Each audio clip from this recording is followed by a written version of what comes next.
오늘 레위기에서의 핵심 말씀을 우리 한번 먼저 레위기 19장 1절로 4절, 신약에서 베드로후서 1절 1장에서 4절 그거 한번 같이 읽겠습니다. 시작. 여호와께서 모세에게 말씀하여 이르시되 너는 이스라엘 자손의 온 회중에게 말하여 이르라. 너희는 거룩하라. 이는 나 여호와 너희 하나님이 거룩함이니라. 너희 각 사람은 부모를 경외하고 나의 안식일을 지키라. 나는 너희의 하나님 여호와이니라. 너희는 헛된 것들에게로 향하지 말며 너희를 위하여 신상들을 부어 만들지 말라. 나는 너희의 하나님 여호와이니라. 베드로후서 시작. 이로써 그 보배롭고 지극히 큰 약속을 우리에게 주사 이 약속으로 말미암아 너희가 정욕 때문에 세상에서 썩어질 것을 피하여 신성한 성품에 참여하는 자가 되게 하려 하셨느니라.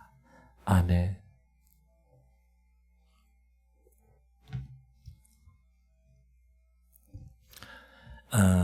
하나님께서는 하나님의 백성들에게 오늘 이 말씀을 명령하셨습니다. 어떤 것들을 명령하셨어요? 자, 우리가 지난 시간들을 이제 핵심적으로 레위기를 정리해 보면 제사는 이렇게 드려야 된다. 정결한 것과 부정한 것은 구분해야 된다. 피는 생명이야. 그래서 피를 흘리게 하면 안 돼. 자, 그러면 제가 질문 드릴게요.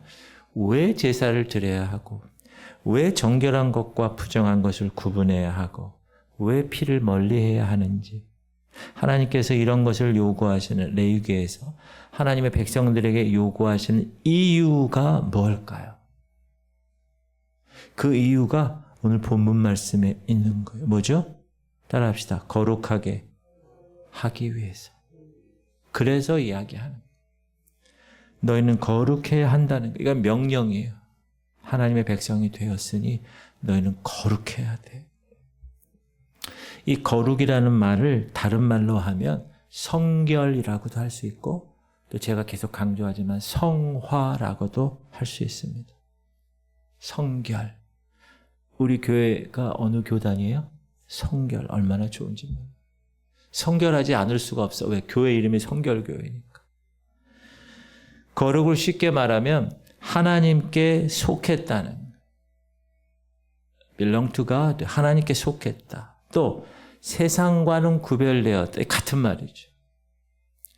하나님께 속했고 세상과 구별되었다. 그렇다면 질문 드립니다. 이렇게 우리가 알고 있어요. 거룩이라는 뜻을. 머릿속으로.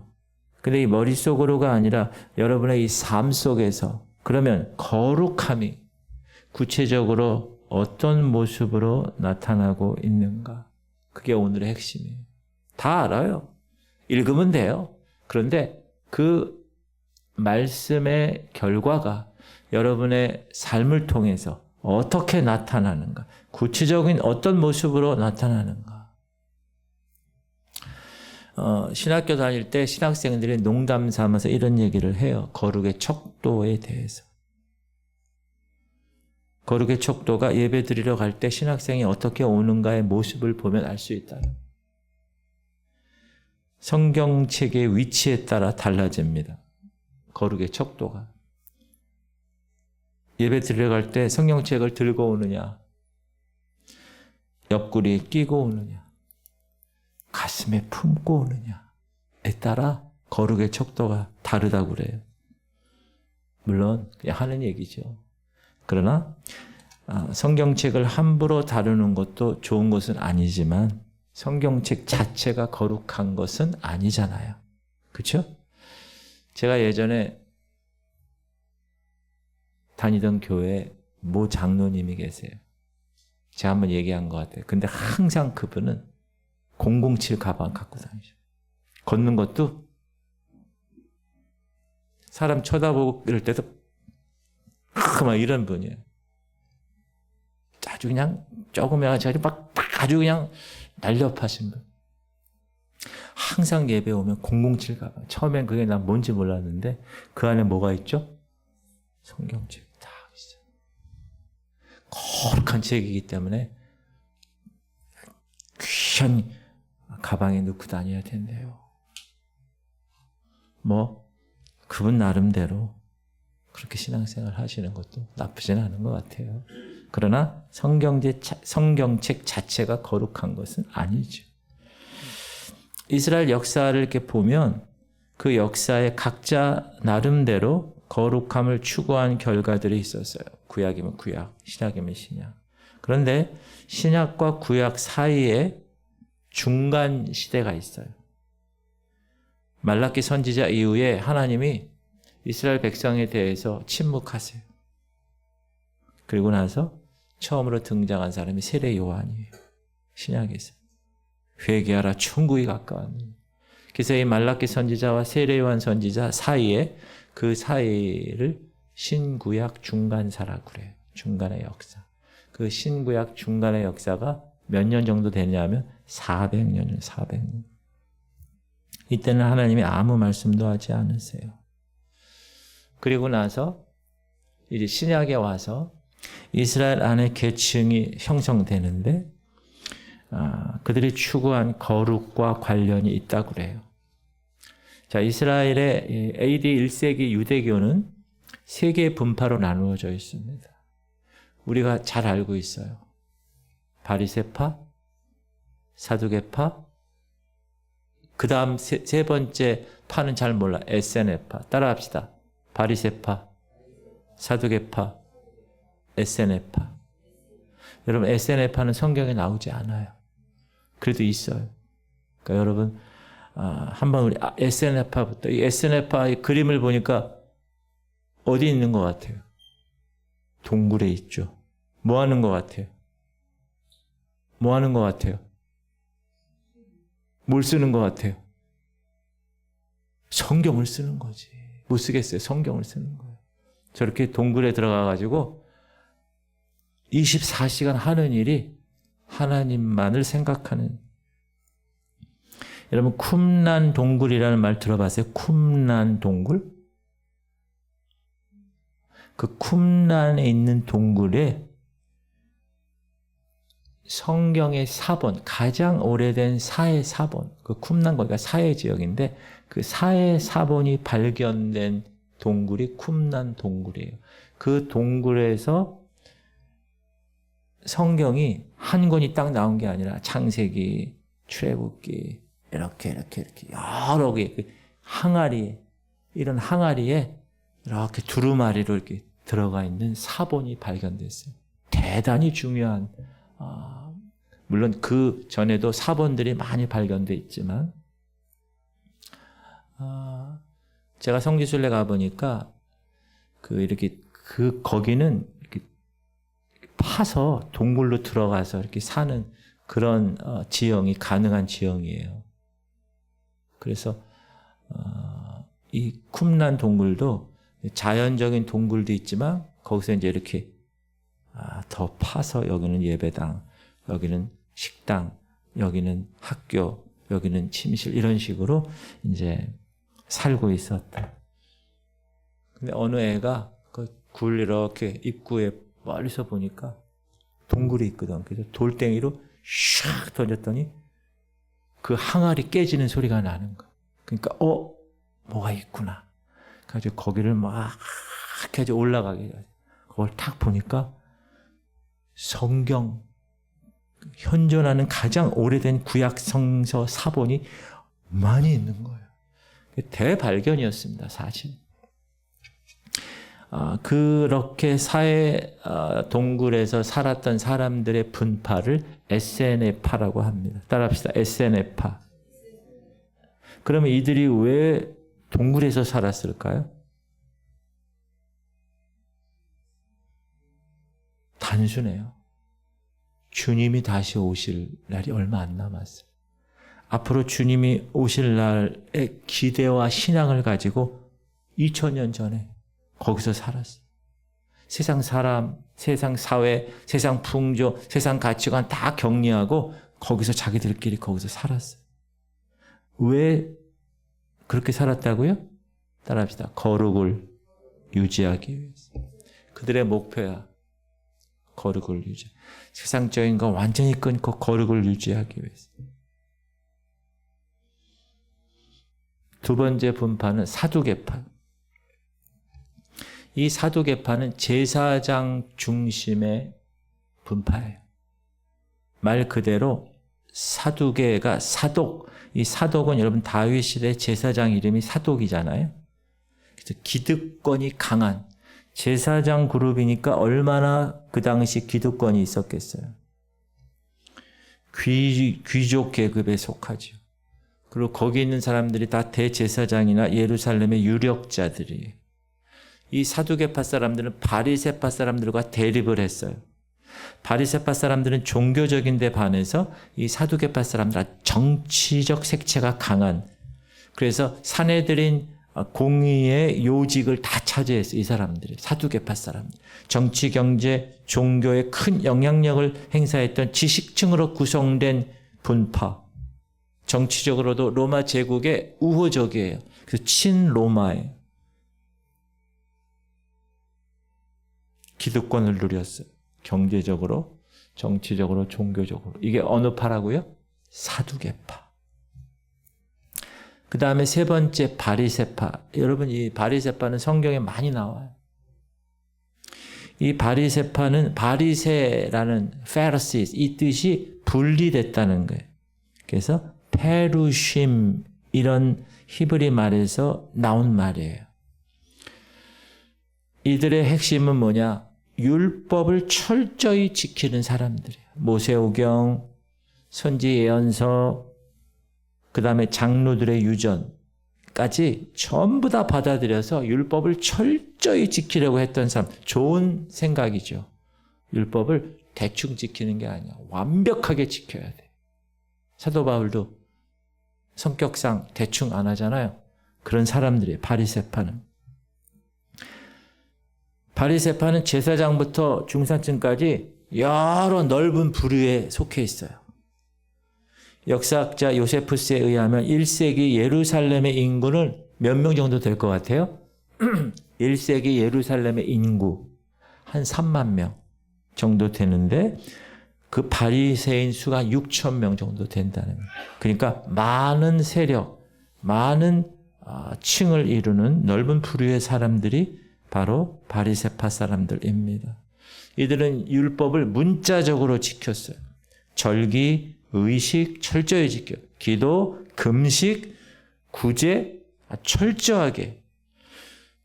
그 결과 바리새인들 스스로 생각할 때 자신들은 뭐라고 생각했을까요?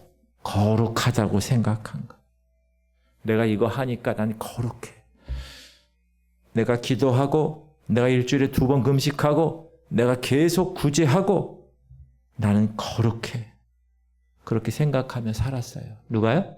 바리새파 사람들이. 그런데 예수님이 그 당시에 바리새파 사람들을 보면서 어떻게 얘기했죠?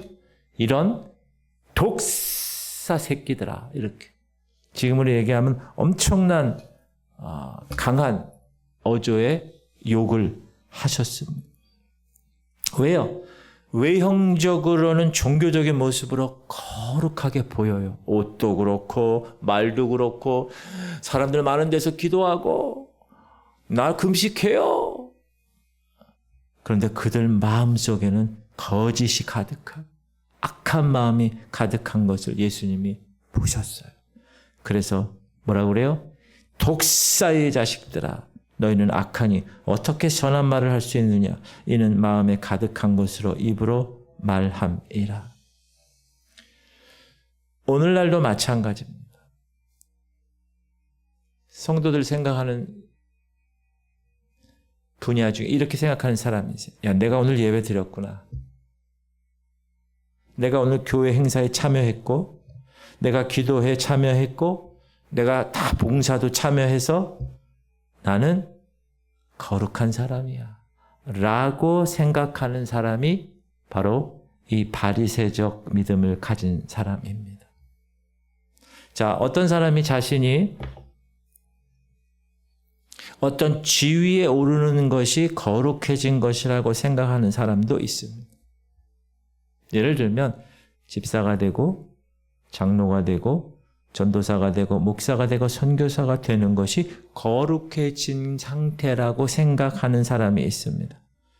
사랑하는 성도님들, 목사가 되고 장로가 되고 권사가 되고 집사가 돼서 더 거룩해지는 겁니까? 이런 것은 사두개적 거룩을 추구하는 거라고 볼 수 있어요. 우리가 두 번째 사두개파 사람들 봤죠? 어떤 직분을 받아야 거룩한 것이라고 생각하는 사람들. 또한 아까 잠깐 언급했지만 SNF파 사람들. 이는 어떤 사람이라고요? 세속적인 것과 완전 담싸한 사람들. 산속에 들어가서요. 동굴 속에서 독야 청청 말씀 읽고 말씀을 지키는 것이 거룩한 삶이라고 생각했던 사람들. 오늘날도 세상과 단절해서 살아가는 사람들이 있죠? 누구죠? 수도원 생활하는 사람들. 금욕적인 삶을 사는 사람들. 그렇게 하는 것이 거룩이라고 생각할 수 있습니다. 사랑하는 지구촌 성도님들, 제가 질문 드려요. 여러분은 어느 쪽입니까? 그 세 분파 중에. 저는 오늘 그렇다면 하나님께서 우리에게 요구하시는 진정한 거룩이 뭘까?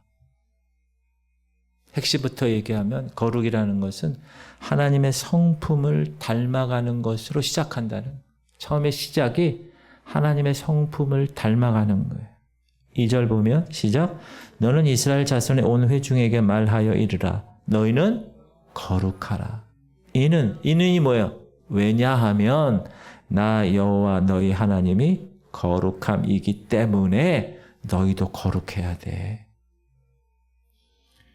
하나님이 거룩하신 분이기에 그 하나님을 따르는 너희들, 하나님의 자녀라고 얘기하는 너희들도 동일하게 거룩해야 돼. 여러분, 거룩함은 하나님의 성품이에요. 그 거룩한 하나님과 사귐이 있게 되면 너희가 그 거룩함을 닮아가게 된다는 거예요. 이게 너무나 귀한 거예요. 다시 한번. 거룩함은 하나님의 성품인데 그 거룩한 하나님과 사귐이 있으면 너희가 그 거룩함을 닮아가게 된다. 쉽게 얘기하면 하나님 우리에게 이렇게 얘기하는 거예요. 얘야, 나랑 좀 사귀자. 나랑 좀 대화 좀 하고 서로 좀 알아가자. 그러면서 나를 닮아가라. 이렇게 말씀하시는 거예요. 여러분, 예수님 그분과 잘 사귐을 가지고 있습니까? 정말이세요? 아멘. 오늘 다 함께 우리가 읽었던 본문 신약의 베드로후서 1장 4절 한 번 더 읽을게요. 시작. 이로써 그 보배롭고 지극히 큰 약속을 우리에게 주사 이 약속으로 말미암아 너희가 정욕 때문에 세상에서 썩어질 것을 피하여 신성한 성품에 자, 질문 드립니다. 이로써 제가 땡땡 친 거 있죠? 그 보배롭고 지극히 큰 약속. 이게 뭘까요? 다시. 그 보배롭고 지극히 큰 약속. 우리에게 줬는데 그 보배롭고 지극히 큰 약속. 이게 뭡니까? 구원입니다. 구원. 하나님의 자녀가 되어서 하나님의 나라를 유업을 잊게 하신 것, 얻게 하신 것입니다. 그런데 이렇게 우리에게 보배롭고 큰 약속을 주신 이유가 뭐라고요? 이유가 뭐라고요? 뒤에 거 땡땡. 신성한 성품에 참여하는 자가 되게 하려고 이렇게 보배롭고 큰 약속, 구원을 주신 이유가 뭐라고요? 신성한 성품에 참여하는 자가 되게 하려 하였다. 신성한 성품, 제가 계속 얘기한 divine nature, 하나님의 성품을 human nature인 우리가 하나님의 성품에 참여하는 자가 돼요. Partakers of the divine nature. 사랑하는 성도님들 반드시 기억하세요. 우리로 하여금 하나님의 성품에 참여하게 하려고 하나님이 우리를 구원해 주셨다는 거예요. 더 쉽게 얘기하면 하나님을 닮은 사람을 만들고 싶으셔서 하나님이 그것이 하나님의 계획이고 하나님의 목적이어서 하나님이 그 구원의 계획을 우리에게 약속하셨어요. 그러므로 우리는 구원받은 백성들은 그럼 어떻게 해야 됩니까? 하나님의 성품이 이 안에 있어야 되는 거예요. 그게 진짜로 구원받은 사람들의 모습이라는 거예요. 오늘 너에게 말씀을 보면 너희는 거룩하라 이렇게 말씀하신 후에 거룩하기 위한 지켜야 할 구체적인 항목들을 이렇게 말씀하셨어요. 볼게요. 너희 각 사람은 부모를 경외하고 나의 안식일을 지키라. 나는 너희 하나님 여호와이니라. 너희는 헛된 것들에게로 향하지 말며 너희를 위하여 신상들을 부어 만들지 말라. 나는 너희 하나님 여호와이니라.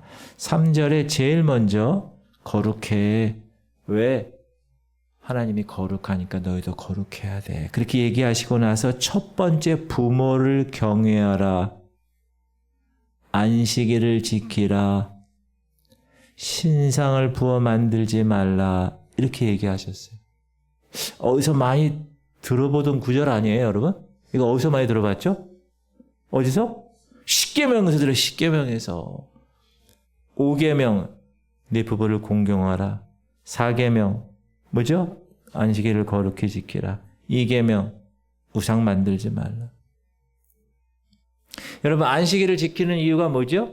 세상 일에 너무 분주해서 하나님과의 사귐을 잊어버릴까 봐.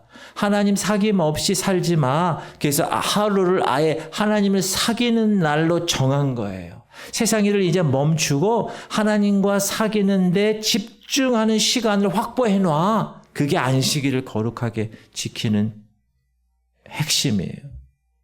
그래야 하나님의 성품을 배운단다. 신상들 만들지 마. 하나님과만 사귀어야 돼. 하나님의 성품만 닮아가야지. 어떻게 거짓 우상을 닮아가? 그러면 안 돼. 이게 하나님이 지금 우리에게 얘기하시는 거예요. 그런데 왜 거룩하라 하면서 가장 먼저 부모를 경외하라고 했을까요? 너희 각 사람은 부모를 경외하고. 왜? 하나님이 거룩하라고 얘기해 놓고 왜 부모를 공경하라, 경외하라 이렇게 얘기했을까요? 이제 내일이면 5월 달이고 이번 주일이 어린이 주일, 또 그 다음이 부모, 그죠? 어버이 주일. 이제 5월이 가정의 달이 시작되는데 여러분 애가 처음에 응애 태어나면 인간을 경험하는 첫 번째 관계가 부모입니다. 그리고 그 부모는 그 애가 처음으로 경험하는 권위자예요. 그래서 인간은 태어나면서부터 부모와 관계하는 것을 통해서 다른 사람과 관계하는 것을 배웁니다. 그래서 부모가 너무 지나치게 이 아이를 억압하고 엄격하게 너무 그렇게 한 분위기에서 자란 애들은 대인관계가 어때요? 원만하지 못한 경우가 많아요. 이 부모는 아기가 처음 태어나서 경험하는 첫 번째 권위자예요. 어린아이에게 있어서 부모는 절대적이죠. 저도 애들 2명을 키워봤는데 그 유치원 때, 초등학교 한 1, 2, 3학년 때까지는 아빠가 절대자야. 엄마, 아빠가. 뭐든지 다 엄마, 아빠한테 물어봐. 그리고 뭐든지 다 엄마, 아빠가 해결해 줄 것을 생각해요. 이렇게 어린아이 입장에서는 부모는 절대적인 존재입니다. 그래서 부모가 그 자녀를 키울 때 아이 입장에서 봤을 때 그 절대적인 부모의 권위를 너무 잘못 사용하거나 부당하게 사용하는 경우가 생기잖아요. 그럼 이 애는 점점 커가면서 권위자에 대한 저항하는 마음이 그 안에 생기게 되는 거예요. 왜? 부모에게 그렇게 계속 잘못된, 부당하게 사용된 권위를 교육받았기 때문에. 그래서 병원에서 치료받을 때는 누구의 권위를 인정해야 됩니까? 의사의 권위를 인정해야 돼요. 학교에서 공부할 때는 누구의 권위를 인정해야 돼요? 교사의 권위를 인정. 교사 선생님. 교회에서 신앙생활할 때는 누구의 권위를 인정해야 돼요? 목사의 권위를 인정해야 됩니다. 그런데 처음 태어나서 부모에 대한 권위에 대해서 잘못 부당하게 사용되고 경험을 한 아이에게는 모든 영역에서 그 권위가 인정되지 않는 거예요. 요즘 권사님 빨리 은퇴하기 잘하신 것 같아요. 요즘 보니까 막 애들이 난리가 아니더라고요. 막 폭행하고 막 핸드폰 게임하고 막 이런 거 막 폭행하고 막 그걸 찍고 또. 그래서 그렇게 성장한 아이들은 모든 권위는 다 누구에서부터 나와요? 하나님께로부터 나와요. 그래서 하나님께도 반항하는 거예요. 그런 애들이. 사랑하는 성도님들 반드시 기억하세요. 하나님이 오늘 거룩해야 돼 라고 명령하시고 나서 그것에 대해서 구체적인 실천 항목의 첫 번째가 뭐라고요? 부모를 경외하는.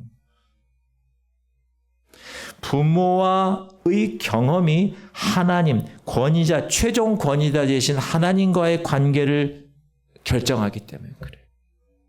또 앞으로 사람들과의 관계에도 영향을 미치는 출발점이기 때문에 그래요. 그래서 여러분 애들 잘 키워야 돼요. 그런 측면에서 저는 부모를 경외하라 이 계명은 자녀에게만 주신 게 아니라 부모에게도 주신 계명이라는 것을 깨달았습니다. 부모의 역할이 그렇게 중요하다는, 이렇게 중요하기 때문에 부모는 아이들에게 있어서 경외받을 만한 존재이지만 동시에 바르게 이끌어야 할, 책임 있게 이끌어야 할 역할을 감당해야 되는 입장이 부모이라는 걸 꼭 기억하세요.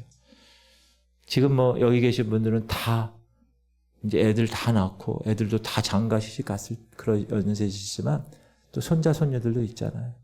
또 여러분 자녀들에게도 그걸 꼭 이야기하세요. 손자 손녀를 어떻게 키워야 된다. 두 번째 생각할 것은 거룩이라는 게 첫 번째는 뭐라고요? 하나님의 성품을 닮아가는 거가 시작이야. 거룩의 시작. 두 번째는 그 거룩, 하나님의 성품을 이제 닮아가고 있어요. 우리가. 그렇게 하나님과의 사귐을 통해서 하나님의 성품을 닮아가는 것으로 시작된 그것이 이제 끝난가요? 그것으로 끝인가요? 그게 아니에요. 이제 그렇게 닮아가고 있는 하나님의 성품을 어떻게 해야 돼요? 우리의 일상생활 속에서 다른 사람에게 나타내는 것을 통해서 자라나야 돼요. 자, 시작은 어떻게 했어요? 하나님의 성품을 닮아가는 것으로 시작했어요. 그러면 이제 내가 점점 닮아가는 거예요. Divine nature. 하나님의 성품에 닮아가고 있어요. 여러분이 점점 1년, 2년 거룩을 지켜가면서. 그러면 그 시작이 그렇게 됐으면 이제는 어떻게 해요? 다른 사람에게 그 하나님의 성품을 일상생활에서 나타내 줘야 돼요. 그게 자라가는 거예요. 거룩해. 시작. 너희가 너희 땅에서 곡식을 거둘 때에 너는 밭 모퉁이까지 다 거두지 말고 네 떨어진 이삭도 줍지 말며 네 포도원의 열매를 다 따지 말며 네 포도원에 떨어진 열매도 줍지 말고 가난한 사람과 거류민을 위하여 버려두라. 나는 너희 하나님 여호와이니라. 뭐죠? 추수할 때 깡그리 걷지 말라는 거예요. 좀 남겨두라는 거예요. 남겨두는 이유가 뭐라고요? 가난한 사람이 와서 주워 먹을 수 있도록 하라는 거예요. 가난한 사람을 위한 배려. 여러분이 하나님을 닮은 성품을, 하나님의 성품을 닮아가는 것으로 거룩을 시작해서 이제 거룩이 점점 준비가 되었으면 이제 여러분이 다른 사람들을 위해서 그 하나님의 성품을 나타내야 되는데 9절 10절에서 얘기하는 건 뭐죠? 가난한 사람들이 주워 먹을 수 있도록 남겨놓으라는 거예요. 가난한 사람들을 위한 배려죠. 그걸 뭐라고? 그게 하나님의 마음이라는 거예요. 그래서 가난한 사람들에게도 먹을거리가 제공되기를 바라는 그 하나님의 성품이 이스라엘 나라의 사회의 복지 제도가 된 것입니다. 그러면 이렇게 생각할 수 있어요. 근데 왜 하나님이 가난한 사람에게 먹을 것을 제공하는 데 있어서 추수를 다 해가지고 이만큼을 아예 직접 나눠주지 않고 왜 그냥 그 밭에 일부러 이렇게 좀 떨어뜨려서 그것을 남겨두게 하셨을까? 여러분 왜 그러셨을까요? 두 가지가 있다고 보는데 여기도 하나님의 마음이 담겨지는 그 이유가 뭐냐면 가난하다고 아무 수고 없이 먹지 않게 안 하셨다는 거예요. 가난해도 스스로가 그 밭에 와서 그것을 주워서 취하도록 했다는 거예요. 여러분 룻기에 보면 보아스 나오지요? 그 보아스가 그 룻을 의식하고 종에게 뭐라고 그래요? 야 그거 추수할 때 깡그리 하지 마. 좀 남겨놔. 한 움큼씩 이렇게 나다를 쏟아놔. 그게 뭐죠? 룻이 와서 그거 가져가라고. 배려한 거예요. 그러지 말고 종한테 야 그거 한 가마니 두 가마니 룻에게 줘. 그래도 되잖아요. 더 확실하게. 그렇게 하지 않았다는 거예요. 자루에 넣어서 택배 배달하듯이 집 앞에 딱 갖다 주지 않아. 그게 더 쉬울 거예요. 그러나 그렇게 하지 않았어요. 가난한 사람들이 수고해서 나도 먹는 거야. 그런 스스로 일을 함으로 자존심을 세워주신 거라는.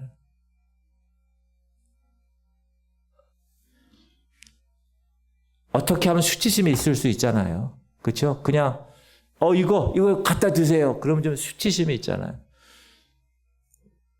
여러분 요즘 당근이라는 게 있어요. 당근. 중고 거래 이런 거. 그런 거 할 때 문고리라고 있어요. 문고리. 그게 뭐냐면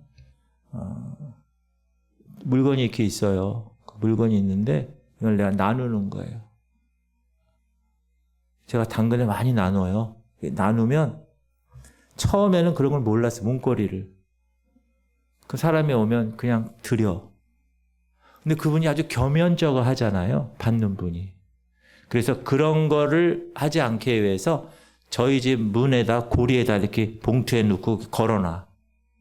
그러면 그 사람 그리고 나서 몇 동 몇 호에 걸어놨으니 언제든지 와서 가져가세요. 그리고 제가 거기다 써놔요. 제가 며칠 전에도 그 영상 분배기 그거를 나눴어요. 그랬더니 어느 분이 갖고 싶다고 그래서 시간적으로 잘 안 받지도 않았지만 그래서 제가 새벽기도 끝나고 저거다 이렇게 해놨어요. 거기다가 그분 이름 써가지고 가져가세요. 그런데 사진 찍어서 그분한테 보냈어요. 여기다 놨으니까 언제든지 가져가라고. 그럼 그분은 기쁜 마음으로 자존심을 세워주는 거라고 생각을 합니다. 돕는 사람이 우쭐해질 수 있고 도움받는 사람이 수치심을 느낄 수도 있어요. 그래서 하나님은 그 밭에 그냥 나다를 떨어뜨리게 하신 거예요. 스스로 먹어서 나는 수고했어. 자부심 갖고 그리고 자존심을 세우는 수치심을 없애고. 그러니까 하나님의 이 성경 말씀을 이렇게 연구하다 보면 하나님이 하시는 이 방법들이요 너무나 귀한 것 같아요. 그걸 우리가 하나씩 배우는 거죠.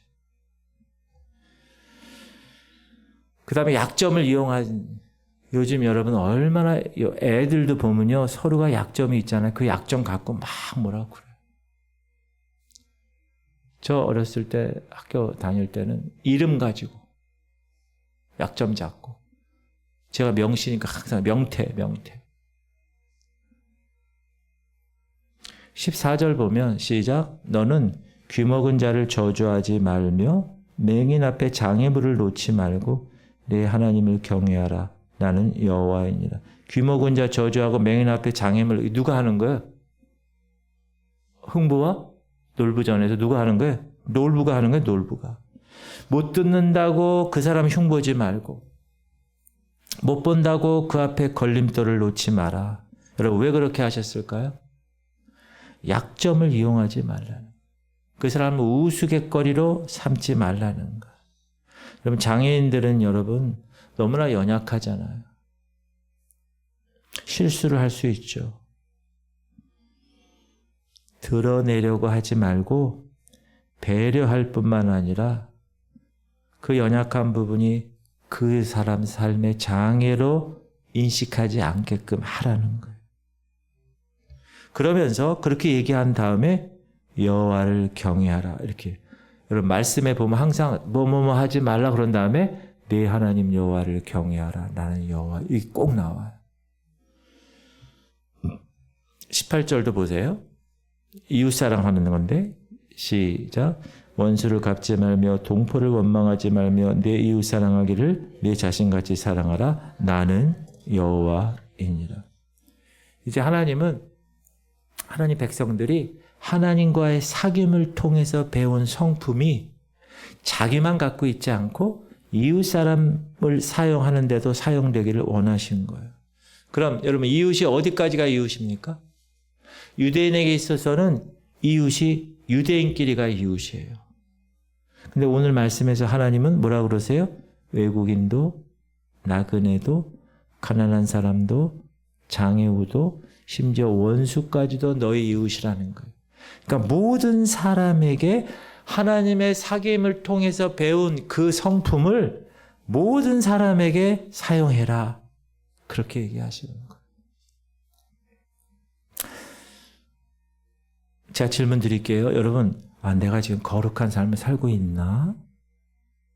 내가 지금 성화의 과정을 잘 밟아가고 있나? 내가 지금 하나님과 바른 사귐을 통해서 하나님의 성품을 배워가고 있나? 이것이 여러분 무엇을 통해서 검증됩니까? 검증. 그 사람이 이웃을 사랑하고 있는가? 그 사람이 이웃에게 그 하나님의 성품을 실천하고 있는가를 통해서 검증되는 거예요. 만약에 내 삶 속에서 다른 사람을 돌볼 수 있는 여유가 없다. 다른 사람에 대한 배려가 없다. 그러면 지금 하나님이 말씀하시는 거룩하라 하는 하나님의 명령을 따르고 있지 않는 거예요. 따라합시다. 다른 사람을 사랑하는 것이 거룩입니다. 그걸 꼭 기억해요. 보통 성화 그러면 나 혼자만 열심히 기도하고 말씀 붙들고 막 이런 것만 생각하는데 오늘 하나님은 그런 게 아니라 네가 하나님과의 사귐을 통해서 하나님의 성품을 네 마음에 체득했다면 그것이 어떻게 증명돼야 된다고요? 이웃사랑을 위해서 그 거룩이 증명돼야 진짜 하나님의 명령을 따르고 있다. 이렇게 평가하신다는 거예요. 여러분, 하나님과의 사귐을 통해서 그걸로 끝나지 마세요. 그걸 통해서 하나님의 성품이 여러분에게 체득되면 이제 그걸 가지고 어떻게 하라고요? 이웃 사람을 사랑해요.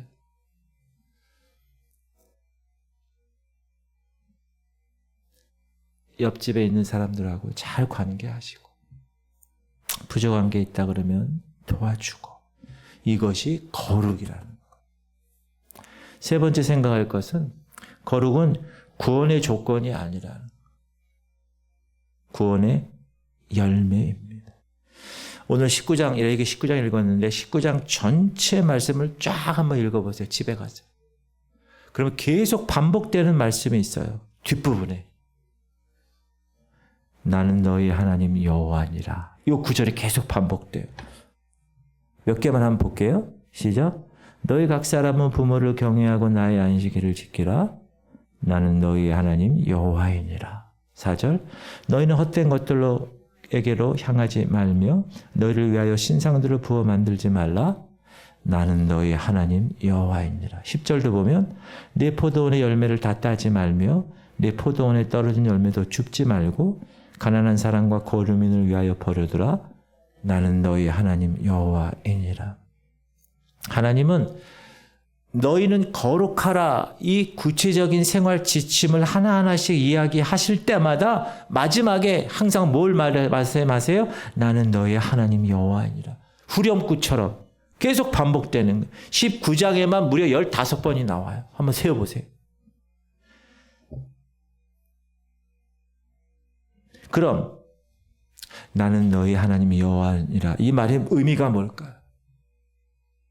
그 의미는 뭐냐 하면 야, 너희들 애굽에 430년 동안 종으로 있었잖아. 내가 바로 너희를 애굽에서 구원해낸 하나님이야. 내가 너희의 구원자고 내가 너희의 주인이란 말이야. 너희가 지금 이 말씀을 실천해서 거룩하게 되는 것이 너희를 구원한 나 하나님의 소원이야. 그 얘기를 하시는 거예요. 거룩은 구원의 조건이 아니라 구원은 이미 내가 너희들을 했어. 구원의 열매라는 거예요. 거룩은. 구원의 은혜를 입은 성도들은 누구나 힘써야 할 과정이라는 거예요. 여러분, 열매는 한순간에 열릴까요? 열매는 한순간에 안 열려요. 잘 가꾸고 잘 돌봐야 그래야 열매를 거두는 거예요. 저희 아버님 서울에 계실 때 저희 부모님 집 옥상에 텃밭을 아버지가 산에서 흙을 파다가 저 수치로펄에다가 이렇게 다 해가지고 탁탁탁 해가지고 텃밭을 만드셨어요. 옥상에. 텃밭에 가서 가끔 올라가면 거기 보면 가지. 저는 가지를 심어서 이렇게 나오는 거 그때 처음 봤어요. 가지. 보라색 이렇게 나와. 이게 가지가 익은 거구나. 배추, 토마토, 열무, 고추, 깻잎. 우리 아버지가 다 심으신 거예요. 그래서 가끔씩 아버지 집 방문하면 옥상에 꼭 올라가요. 왜 올라가죠? 심은 것들이 잘 자랐나? 열매가 맺혔나? 우리 아버님은 어디 3박 4일 어디 가지도 못하세요. 왜? 물 줘야 돼. 매일 물을 줘야 되니까. 그래서 어디 가면은 제가 인천에서 서울까지 올라가서 물 주고 다시 내려와. 그런 경우가 많이 있었어요. 왜 그렇게 물을 줘요? 열매 맺으라고. 우리 아버지가 그거 애써서 흙에 산에서 그 파가지고 3층까지 그 옥상까지 올라가가지고 그거 왜 그렇게 하셨어요?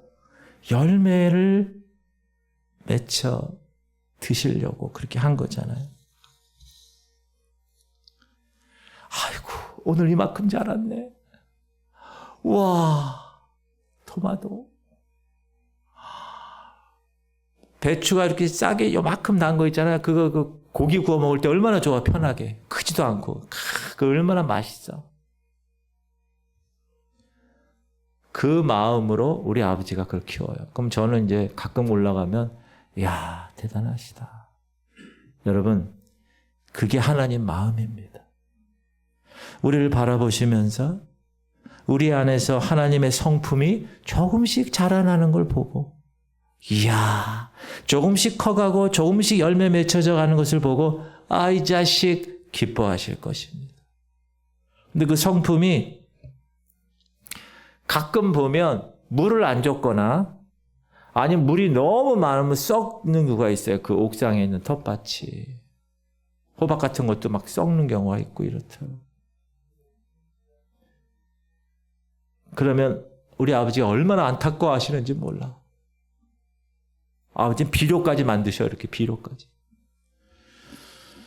하나님이 여러분을 바라보시면서 하나님을 닮은 성품이 쭈그러들고 어쩌다가 잘못되어 갈 때는 하나님 어떻게 하실까요? 실망하세요. 안타까워하세요. 사랑하는 성도님들 반드시 기억하세요. 거룩은 따라합시다. 열매이기 때문에 꾸준함이 필요합니다.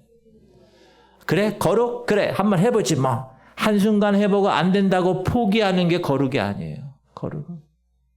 실패해도 다시 한번 도전해서 거룩을 이어가실 수 있기를 주님의 이름으로 축복합니다. 거룩은 바리새파처럼 어떤 의식에 내가 참여했다고 거룩해지는 거 아닙니다. 거룩은 사두개파처럼 내가 어떤 지위에 올랐다고, 내가 직분을 받았다고 거룩해지는 것도 아닙니다. 거룩은 에세네파처럼 세상과 담 쌓고 수도원에서 돌을 닦는다고 거룩해지는 것도 아닙니다. 거룩은 일상의 생활에서 하나님의 성품을 닮아가는 겁니다. 주님의 성품을 닮아가기 위해서 예배하는 거예요. 주님의 성품을 닮아가기 위해서 기도하는 거예요. 주님의 성품을 닮아가기 위해서 어떤 직분도 받는 거예요. 그거 자체가 거룩일 수는 없습니다. 성경을 통해서 하나님의 말씀을 살피고, 야, 하나님이 이렇게 하라고 하셨구나.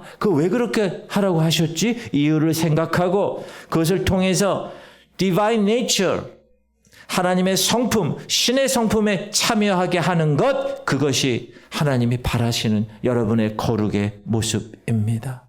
그리고 그렇게 하나님의 성품을 닮았으면 이제 그걸 가지고 이웃을 사랑하고 이웃의 그 거룩을 실천하는 것. 그것이 오늘 하나님 말씀하시는 겁니다. 사랑하는 성도님들 반드시 기억하세요. 거룩은 교회 속에 있는 게 아니라 여러분의 일상생활 속에 있는 것입니다. 일상생활 속에서 꾸준히 순종함을 택해서 열매를 맺어가는 것, 그게 거룩입니다. 바라기는 너희는 거룩하라. 하나님의 명령에 순종해서 하나님의 성품을 따라 이웃을 섬기고 그 하나님의 성품이 각자의 성품으로 열매 맺는 그런 복된 지구촌 성도님들 되시기를 주님의 이름으로 축복합니다. 기도합시다. 주님,